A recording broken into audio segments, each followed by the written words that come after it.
Assalamualaikum warahmatullahi wabarakatuh. Perkenalkan, nama saya Budi Prasetyo dengan NIM 2134320 dari Prodi Informatika akan melakukan tugas pengganti UAS Logika Matematika dengan dosen pengampu EE Permana. Di sini yang pertama saya akan menjelaskan tentang notasi himpunan dasar dan definisi himpunan. Definisi himpunan adalah kumpulan objek yang memiliki sifat yang dapat didefinisikan dengan jelas. Segala koleksi benda-benda tertentu yang dianggap sebagai satu kesatuan. Walaupun hal ini merupakan ide yang sederhana, tidak salah jika himpunan merupakan salah satu konsep penting dan mendasar dalam matematika modern. Karenanya, studi mengenai struktur kemungkinan himpunan dan teori himpunan sangatlah berguna. Konsep himpunan mendasari hampir semua cabang matematika. George Cantor dianggap sebagai bapak teori himpunan. Himpunan adalah kumpulan benda-benda atau objek-objek atau lambang-lambang yang mempunyai arti yang dapat didefinisikan dengan jelas, mana yang merupakan anggota himpunan dan mana yang bukan merupakan anggota himpunan. Istilah didefinisikan dengan jelas dimaksudkan agar orang dapat menentukan apakah suatu benda merupakan anggota himpunan yang dimaksud tadi ataupun tidak. Perhatikan objek yang berada di sekeliling kita. Misal, ada sekelompok mahasiswa yang sedang belajar di kelas A, setumpuk buku yang berada di atas meja belajar, sehimpunan kursi yang di dalam kelas A, sekawanan itik berbaris menuju sawah, sederetan mobil yang antri karena macet, dan sebagainya. Semuanya merupakan contoh himpunan dalam kehidupan sehari-hari. Jika kita amati, semua objek yang berada di sekeliling kita yang dijadikan contoh di atas dapat didefinisikan dengan jelas dan dapat dibedakan lebih jelas dengan jelas mana anggota himpunan tersebut dan mana yang bukan. Himpunan makanan yang lezat, himpunan gadis yang cantik, dan himpunan bunga yang indah adalah contoh himpunan yang tidak dapat didefinisikan dengan jelas. Karena lezatnya makanan, cantiknya gadis, dan indahnya bunga bagi setiap orang itu relatif. Lezatnya suatu hidangan bagi seseorang atau sekelompok orang belum tentu lezat bagi orang lain ataupun sekelompok orang lainnya. Demikian juga, indahnya sekuntum bunga bagi seseorang belum tentu indah juga bagi orang lain. Misal, bagi A, yang indah adalah mawar merah, sedangkan bagi B, yang indah adalah melati.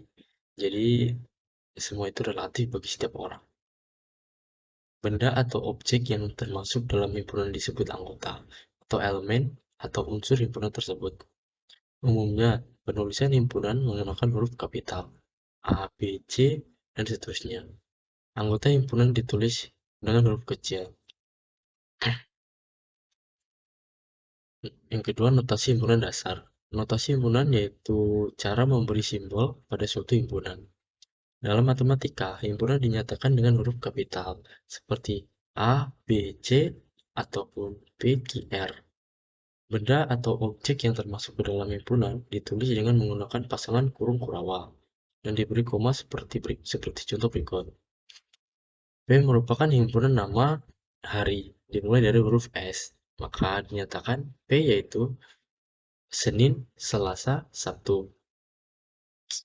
Selanjutnya, Q merupakan himpunan bilangan prima kurang dari 20, maka dinyatakan P sama dengan 2, 3, 5, 7, 11, 13, 17, 19.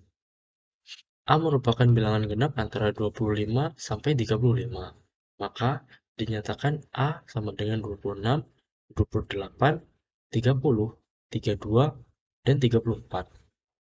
Setiap objek yang berada dalam himpunan disebut anggota dan dinotasikan dengan elemen. Objek yang tidak termasuk dalam himpunan bukan dinyatakan sebagai anggota dan dinotasikan dengan bukan bagian. Untuk lebih mudah memahaminya, berikut contohnya. Pada pernyataan P merupakan himpunan nama hari yang dimulai dari huruf S, maka notasi penulisannya yaitu Senin elemen dari P, Selasa elemen dari P, dan Sabtu elemen dari P. Sedangkan Rabu, Kamis, dan Jumat tidak termasuk anggota P. Maka dinotasikan Rabu bukan bagian P, Kamis bukan bagian P, Jumat bukan bagian P. Penulisan himpunan suatu himpunan dapat dinyatakan dengan 3 cara, yaitu dengan kata-kata, dengan notasi pembentukan bilangan, dan dengan mendaftar anggota-anggotanya. Berikut penjelasan lebih lengkapnya. Dengan kata-kata himpunan dapat dinyatakan dengan kata-kata yaitu dengan menyebutkan semua sifat atau syarat keanggotaannya.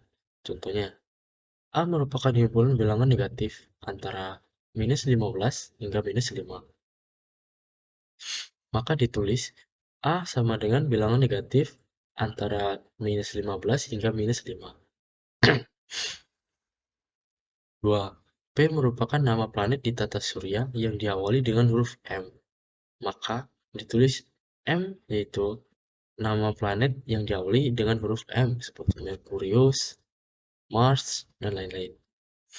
3. B merupakan himpunan bilangan prima antara 30 sampai 45.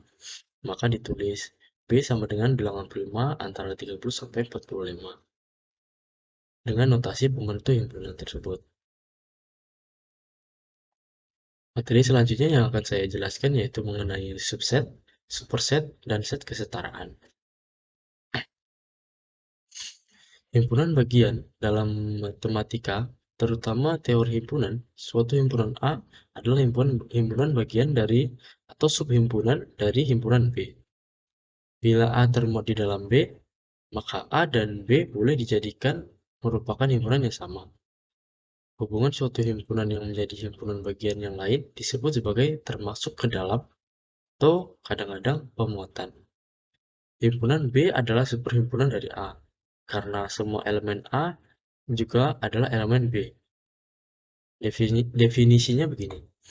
Jika A dan B adalah himpunan-himpunan dan setiap elemen dari A juga merupakan elemen dari B, maka A adalah subset atau himpunan bagian atau termasuk ke dalam B, dilambangkan dengan A superset dengan garis bawah B, atau secara ekuivalen adalah superset atau superhimpunan dari atau meliputi A yang dilambangkan dengan B subset dengan garis bawah A. Untuk garis bawah dan tidak garis bawah sendiri nanti akan saya jelaskan pada slide selanjutnya. Jika A adalah sebuah subset dari B, tetapi A tidak sama dengan B, yaitu ada paling sedikit satu elemen B yang bukan elemen dari A, maka A juga merupakan suatu himpunan bagian sejati, atau proper subset atau strict subset dari B. Ini biasa ditulis dengan A tidak superset dengan B, atau secara ekuivalen B adalah superhimpunan sejati atau proper superset dari A. Ini ditulis B tidak subset dengan A. Untuk setiap himpunan S, relasi inklusi superset merupakan urutan parsial pada himpunan PS. Untuk semua subset dari S atau himpunan kuasa dari S, ketika dikuantifikasi, A superset B ditulis dengan semua X, di mana X elemen dari A dan X juga merupakan elemen dari B.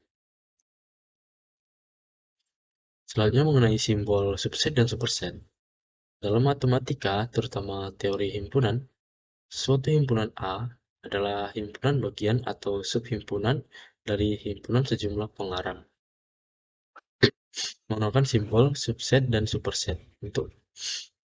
Bukan dengan simbol subset dan superset yang menggunakan garis di bawahnya, tetapi artinya sebenarnya sama saja.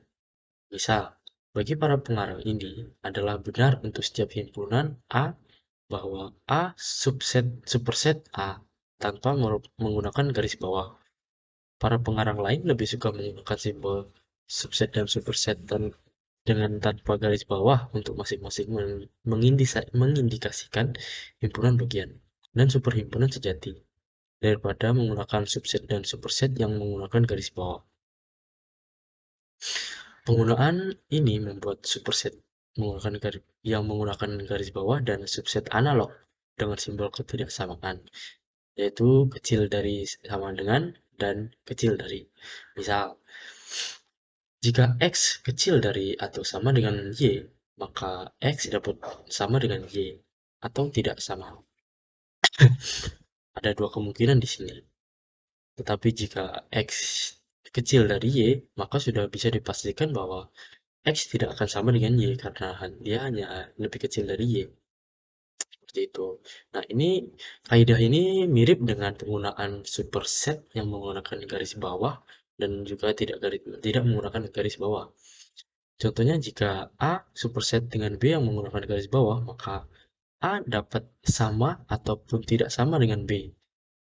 Tetapi jika A superset yang tidak menggunakan garis bawah, maka A pasti tidak akan sama dengan B. Sama seperti yang X kecil dari Y. Karena dia tidak akan mungkin sama dengan Y. Karena dia akan selalu lebih kecil dari Y. Seperti itu kira-kira. Selanjutnya yaitu tentang set kesetaraan. Definisinya sendiri yaitu relasi R pada himpunan A disebut relasi kesetaraan atau equivalence relation. Jika ia refleksif, setangkup dan menghantar, secara intuitif di dalam relasi kesetaraan, dua benda berhubungan jika keduanya memiliki beberapa sifat yang sama atau memenuhi beberapa persyaratan yang sama. Dua elemen yang dihubungkan dengan relasi kesetaraan dinamakan setara atau ekuivalen. Contoh, misal A adalah himpunan mahasiswa dan R adalah relasi pada A. Sedemikian sehingga A dan B merupakan elemen dari R. Jika A satu angkatan dengan B, maka R refleksif setiap mahasiswa seangkatan dengan dirinya sendiri. R setangkup jika A seangkatan dengan B, maka B pasti seangkatan dengan A. R menghantar jika A seangkatan dengan B dan B seangkatan dengan C, maka pastilah A seangkatan dengan C. Dengan demikian, R adalah relasi kesetaraan.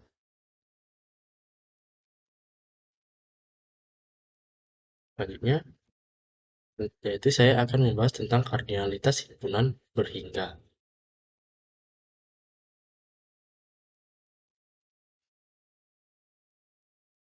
Kardinalitas himpunan adalah kardinalitas dari sebuah himpunan dapat diartikan sebagai ukuran banyaknya elemen yang dikandung oleh himpunan tersebut. Banyaknya elemen himpunan apel, jeruk, mangga, pisang adalah 4. Himpunan PQRS juga memiliki elemen 4 buah. Berarti, kedua himpunan tersebut ekuivalen satu sama lain, atau dikatakan memiliki kardinalitas yang sama. Kardinalitas adalah himpunan bilangan yang menunjukkan banyaknya jumlah anggota. Kardinalitas himpunan berhingga dan tak berhingga. Untuk himpunan kardinalitas terdiri dari himpunan berhingga atau finite dan himpunan tak berhingga atau infinite. Untuk himpunan berhingga atau finite sendiri merupakan himpunan yang anggotanya berbatas. Contohnya, A adalah himpunan bilangan genap kurang dari 10. Maka A hanya akan berisi 2, 4, 6, dan 8. Karena dia hanya bilangan genap yang lebih kecil dari 10. Selanjutnya B adalah himpunan bilangan ganjil yang lebih kecil dari 10, maka B hanya berisi 1, 3, 5, 7, dan 9. Selanjutnya himpunan tak berhingga atau infinite, yang merupakan himpunan yang anggotanya tidak terbatas. Contohnya, A adalah himpunan bilangan genap, maka A dapat berisi 2, 4, 6, 8, 10, 12, dan seterusnya hingga tak terhingga. Begitu pula dengan B yang merupakan himpunan bilangan ganjil. Maka B akan berisi 1, 3, 5, 7, 9, 11, 13, dan seterusnya hingga tak terhingga. Selanjutnya, kardinalitas himpunan denumerable dan non-denumerable. Himpunan denumerable dan himpunan non-denumerable. Yang pertama itu himpunan denumerable, yang artinya adalah jika sebuah himpunan ekuivalen dengan himpunan N, yaitu himpunan bilangan asli. Contoh, A merupakan himpunan bilangan asli, maka A berisi 1, 2, 3, 4, 5, dan seterusnya hingga tak terhingga. Yang kedua itu himpunan non-denumerable adalah jika sebuah himpunan ekuivalen dengan himpunan R, yaitu himpunan bilangan real.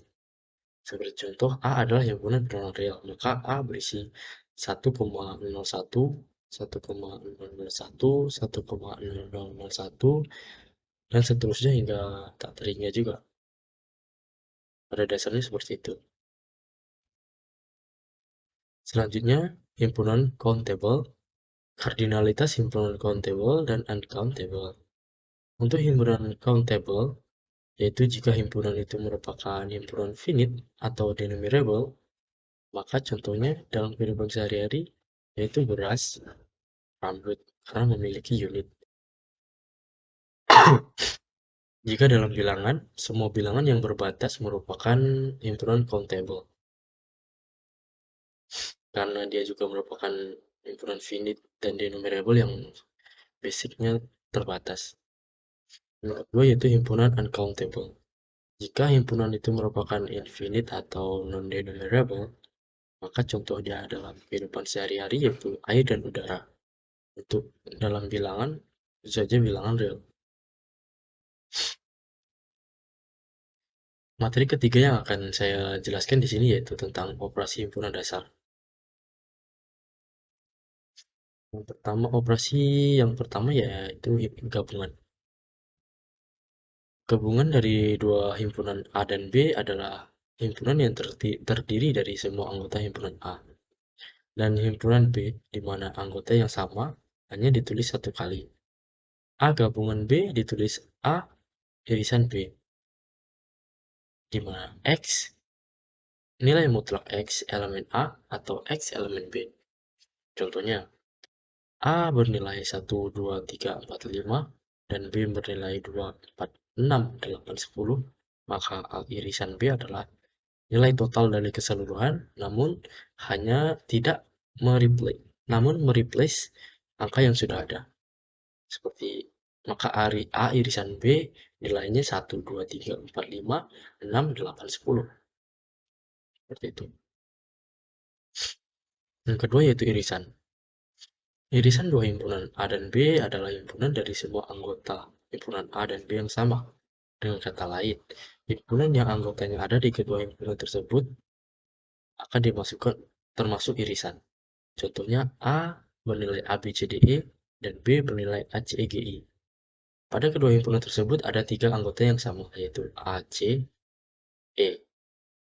Oleh karena itu, dapat dikatakan bahwa irisan himpunan A dan B adalah AC dan E, yang dapat ditulis dengan A irisan B, A gabungan B, yaitu A, C, dan E. Yang ketiga yaitu operasi selisih. Operasi selisih ini yaitu misal selisih dua himpunan A dan B adalah himpunan dari semua anggota himpunan A, tetapi tidak dimiliki oleh himpunan B. A selisih B ditulis A minus B, X nilai mutlak X elemen A, atau X komplemen B. Contohnya, A nilai dari A yaitu A, B, C, D, E, dan B yaitu A, C, E, G, I. Maka A minus B adalah B dan D. Karena A, C, E ada di kedua contoh tersebut ada di A dan di B, maka yang selisihnya hanya B dan D. Maka A selisih B hanya berisi B dan D. Seperti itu. Yang keempat yaitu komplemen. Komplemen dari A adalah himpunan semua elemen dari S yang tidak ada di himpunan A. Komplemen A ditulis A1 atau AC, yang dimana X nilai mutlak X elemen S atau X komplemen A. Contohnya, A bernilai 1, 3, sampai 9. Sedangkan S adalah bilangan ganjil yang kurang dari 20. Maka A komplemen yaitu 11, 13, 15, 17, dan 19. Yang keempat, saya akan menjelaskan tentang definisi produk Cartesius. Dapat dilihat pada tabel berikut untuk contoh produk kartesius. Dalam matematika, khususnya teori himpunan, produk kartesius dari dua himpunan A dan B dilambangkan dengan A X B, atau kita juga bisa mengambil dengan A kali B. Namun saya akan mengatakan dengan A X B saja. Adalah himpunan semua pasangan terurut A dan B, di mana A berada di A dan B berada di B.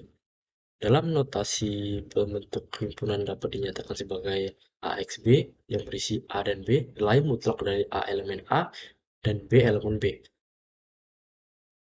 Suatu tabel dapat dibuat dengan mengambil produk kartesius dari suatu himpunan baris dan suatu himpunan kolom. Jika produk kartesius baris dikali dengan kolom diambil, hasil tabel berisi pasangan terurut dalam bentuk nilai baris dan nilai kolom. Dengan cara yang sama, produk kartesian dari n himpun juga dikenal sebagai produk kartesius n lipat, yang dapat diwakili oleh himpunan n dimensi, di mana setiap elemen adalah n tabel. Pasangan yang dipesan adalah dua tabel atau pasangan. Lebih umum lagi, kita dapat mendefinisikan produk kartesius dari kumpulan set yang diindeks. Produk kartesius dinamai dari Rien Descartes, yang formulasi geometri analitiknya memunculkan konsep yang selanjutnya digeneralisasikan dalam produk langsung. Contoh dari produk kartesius ini yaitu misal ilustrasinya di sini adalah setumpuk kartu yang 52 kartu standar, kartu bermain standar peringkat A, Q, Q, G, 10, 9, 8, 7, 6, 5, 4, 3, 2, membentuk himpunan 13 elemen. Kartu ini cocok dengan waru, love, batu bata, keriting, untuk membentuk himpunan 4 elemen. Hasil kali kartesian dari set ini mengembalikan set 52 elemen yang terdiri dari 52 pasangan terurut, yang sesuai dengan semua 52 kemungkinan kartu remi. Ranks dikali seeds mengembalikan satu himpunan formulir, seperti A kali A waru dengan A love dengan A bata, batu bata dengan A keriting dengan K waru, dan seterusnya hingga 3 keriting, 2 waru, 2 love, 2 batu bata dengan 2 keriting. Untuk selanjutnya yaitu set Scaly ranks, itu hanyalah kebalikannya, yaitu waru A, waru K, waru Q, waru J, waru 10, dan seterusnya hingga keriting 6, keriting 5, keriting 4, keriting 2, dan keriting 3, dan keriting 2. Yang diulang di sini yaitu bentuknya, waru, love, batu bata, dan keritingnya. Kedua set ini berbeda, kan terputus-putus. Contoh selanjutnya yaitu sistem koordinat dua dimensi. Contoh sejarah utama adalah bidang kartesius dalam geometrik analitik. Untuk merepresentasikan bentuk geometris dengan cara numerik dan mengekstrak informasi numerik dari representasi numerik bentuk, Rien Descartes menetapkan pasangan bilangan real pada setiap titik di bidang yang disebut koordinat. Biasanya komponen pasangan pertama dan kedua masing-masing disebut koordinat X dan Y. Himpunan dari semua pasangan seperti itu yaitu hasil kari kartesius R dikali R dengan R menunjukkan bilangan real. R dengan double length seperti ini bisa dikatakan dengan menunjukkan bilangan real. Dengan demikian ditetapkan ke himpunan semua titik bidang. Menurutnya yaitu non-komutatif dan non-asosiatif. Karena A, B, C, dan D menjadi himpunan produk kartesius A dikali B bukan termasuk komutatif. Karena A dikali B tidak sama dengan B dikali A. Karena pasangan terurut dibalik kecuali setidaknya salah satu dari kondisi berikut terpenuhi. Salah satu yaitu A sama dengan B atau A dan B adalah himpunan kosong. Sebagai contoh, A bernilai 1 dan 2, dan B bernilai 3 dan 4. Maka A dikali B, 1 dan 2 dikali 3 dan 4, maka hasilnya yaitu 1, 3, 1, 4, 2, 3, dan 2, 4. Sedangkan untuk B dikali A sendiri, maka akan menghasilkan 4 dikali 1, 2. Dan hasilnya akan menjadi 31, 32, 41, dan 42. Untuk A sama dengan B sendiri yang merupakan kondisi yang seharusnya menjadikan A dikali B sama dengan B dikali A, yaitu misal A dan B berisi masing-masing 1 dan 2. Maka A dikali B sama dengan B dikali A karena hasilnya akan 2 dikali 1, 2 dan hasilnya akan sama semua menjadi 1, 1, 1, 2, 2, 1, dan 2, 2.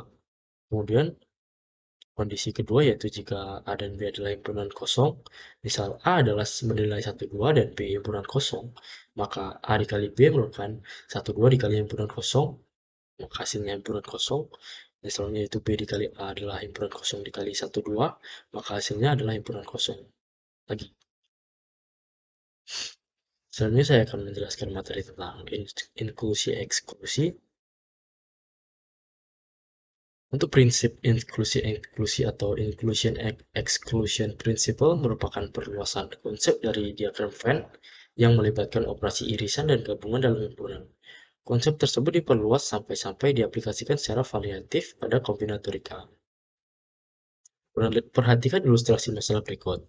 Terdapat sejumlah siswa di dalam suatu kelas, sebanyak siswa yang menyukai matematika, sedangkan siswa menyukai fisika. Berapa siswa di dalam kelas tersebut yang menyukai matematika atau fisika? Permasalahan di atas tidak dapat diselesaikan secara langsung karena kurangnya informasi yang diberikan. Banyak siswa yang menyukai matematika ataupun fisika dapat diketahui jika banyak siswa yang menyukai keduanya diketahui. Misalkan A dan B adalah sembarang himpunan. Perhatikan hubungan kedua himpunan tersebut di dalam diagram Venn berikut ini. Notasi atau berturut-turut menyatakan banyaknya anggota kardinalitas himpunan dalam penjumlahan menghitung banyaknya anggota yang tidak terdapat dalam dan banyaknya anggota yang tidak terdapat dalam tepat sekali ataupun banyaknya anggota yang terdapat di dalam sebanyak 2 kali. Oleh karena itu, pengurangan banyaknya anggota yang terdapat di dalam dari membuat banyaknya anggota dihitung tepat sekali. Dengan demikian, A irisan B sama dengan A ditambah B minus A gabungan B. Generalisasi dari konsep tersebut bagi gabungan dari sejumlah himpunan disebut prinsip inklusi eksklusi atau PIE. Khusus untuk 3 himpunan, prinsip inklusi eksklusi menjamin berlakunya hubungan berikut. Misal, A irisan B irisan C, maka sama dengan A ditambah B ditambah C dikurang A gabungan B dikurang A gabungan C dikurang B gabungan C ditambah A gabungan B gabungan C. Nah, khusus untuk perhimpunan, maka prinsip inklusi eksklusinya menjamin berlakunya hubungan berikut. Misal, A irisan B irisan C irisan D, maka A ditambah B ditambah C ditambah D dikurang A gabungan B dikurang A gabungan C dikurang A gabungan D dikurang B gabungan C dikurang B gabungan D dikurang C gabungan D ditambah A gabungan B gabungan C ditambah A gabungan B gabungan D ditambah A gabungan C gabungan D ditambah B gabungan C gabungan D dikurang A gabungan B gabungan C gabungan D. Dengan cara yang sama, kita juga dapat merumuskan sejumlah anggota hasil operasi beda tangkup yang disimbolkan dengan notasi dari dua himpunan dan yaitu banyaknya anggota yang tidak termasuk dalamnya seperti A beda tangkup B, maka A irisan B dikurang A gabungan B. Karena menurut prinsip inklusi eksklusi berlaku A irisan B sama dengan A ditambah B dikurang A gabungan B, maka dapat kita peroleh A beda setangkup B sama dengan A irisan B dikurang A gabungan B, yang sama dengan A dan A plus B dikurang A irisan B, A gabungan B dikurang A gabungan B. Maka hasil sederhananya yaitu A ditambah B dikurang 2 A gabungan B. Sekian yang dapat saya sampaikan untuk tugas pengganti UAS Logika Matematika. Jika ada kesalahan maupun kekurangan, saya mohon maaf. Saya akhiri. Wassalamualaikum warahmatullahi wabarakatuh. Sekian dari saya. Terima kasih.